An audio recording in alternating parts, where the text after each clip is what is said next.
I'm going to talk about the equal and toString methods, which you've used many times.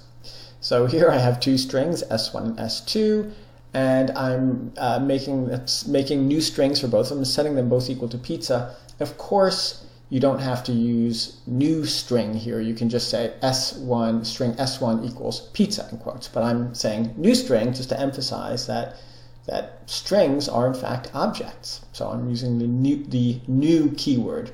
Don't have to, but I'm using it. Underneath here, I'm printing out S1, and again, I'm doing something which you typically would not do. I'm saying S1.toString. You know that when you say the name of an object in a print statement like this, Java will look for and try to run the toString method. And so that's really what happens when you put a string inside of a print statement like this. It really does this. It runs the toString method.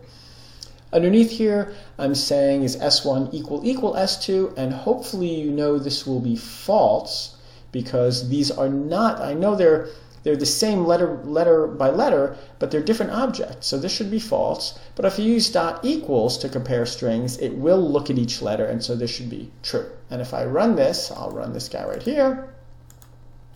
It says pizza, pizza, false, true.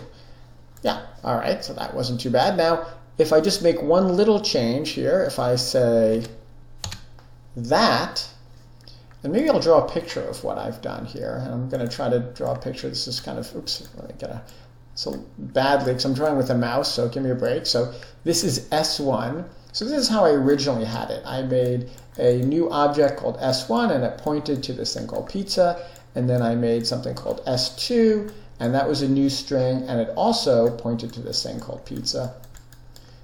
Okay, these are objects, and so initially when I said equals equals, well, they did not point to the same object. And then just now I changed it so that I'm setting S2 to be equal to S1. So here's really what I'm doing now. Let me get rid of this.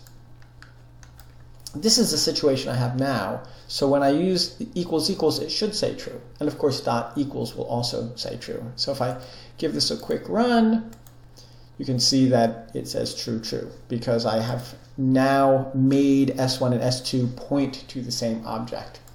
So hopefully that makes sense. And just get rid of this. And let's take a look at the class that I made. It's the class called pizza, as it happens. So in the pizza class, it's a very simple class. Pizzas just have a customer and n is I'm passing in as pizza type. So pizzas have a customer and a pizza type. I've written a toString method, which you should be very familiar with, and I've written my own equals method. Now in equals method, it will return a Boolean, and I could have decided to make two pizzas equal using whatever criteria I liked, but I've decided that I'm going to say, for example, that two pizzas are equal if it's the same customer. That's an equal. So if some guy calls back later and it's the same customer, I'm going to say, hey, you already ordered. I want to use it to determine whether the same customer has called in twice. But notice what I'm doing here. The equals method takes an object, and I'm calling it other, and inside of this I have to cast this other object to a pizza. You've done this before when you did the compare to, when you wrote your own compare to. Here, this is an object, and I have to downcast it to pizza. And then I'm getting the customer name, and I'm comparing, this is also a little weird, I'm comparing these two customer strings using the .equals method on strings. So I'm checking to see if these two strings are the same. So let me give this a run, and then maybe we'll take a look at the output, and you'll see if this makes sense. Actually, you know what? I'm first going to draw a picture of what I have.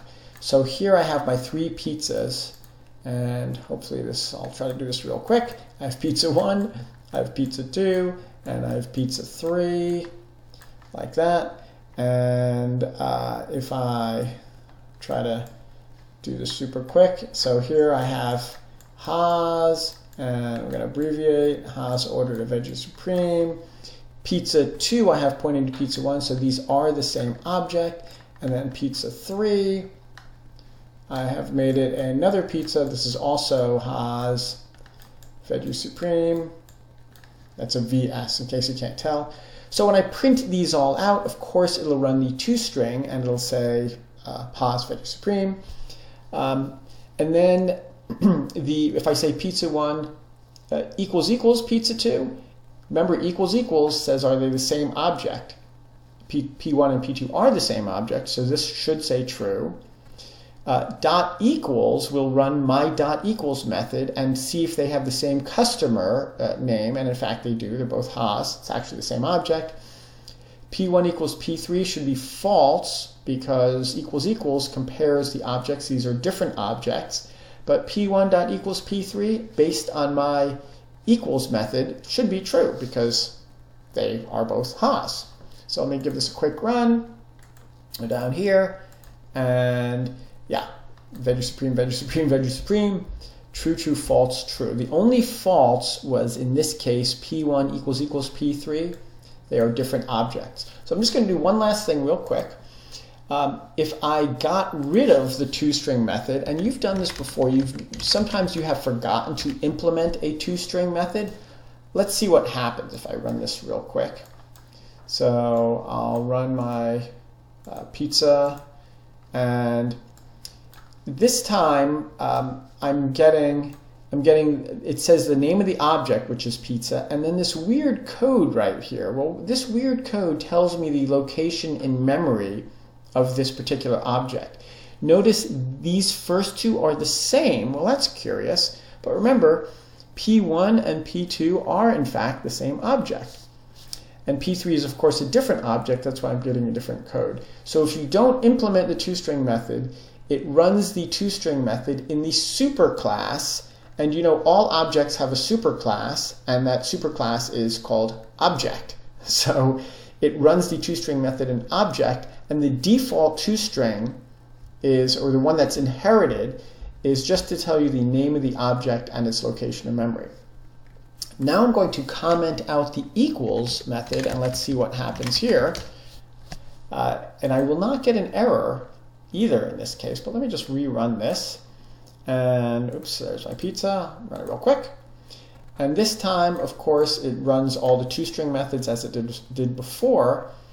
But this time I get a true, true, false, false. Again, P1 and P2. Let me move this. P1 and P2 are pointing to the same object, so that's true. The default for dot equals, I did not write my own dot equals method. The default for dot equals, the one that's inherited from the superclass, which is object, is the same as using equals equals. So the default for dot equals is asking, are they pointing at the same object? In this case, they are pointing at the same object, so that's why I'm getting a true. These next two are false because P1 and P3 are different objects, so that's why I'm getting a false. And again, the default for dot equals is to work the same way as the equals equals. In other words, is P1 and P3 pointing to the same object? They're not, that's why I'm getting a false. So just to summarize, you can use dot equals or toString without implementing them yourselves, but then it'll run the equals or toString in the superclass. And you know, you've seen this before, the toString in the superclass is not particularly useful. It just tells you the object and a memory location. The equals method in the superclass, so unless you override the equals method in superclass does the same thing as equals equals, which is it just tells you if it's the same object or not. So hopefully that makes sense. I went through it pretty quick, but hopefully you get what's going on.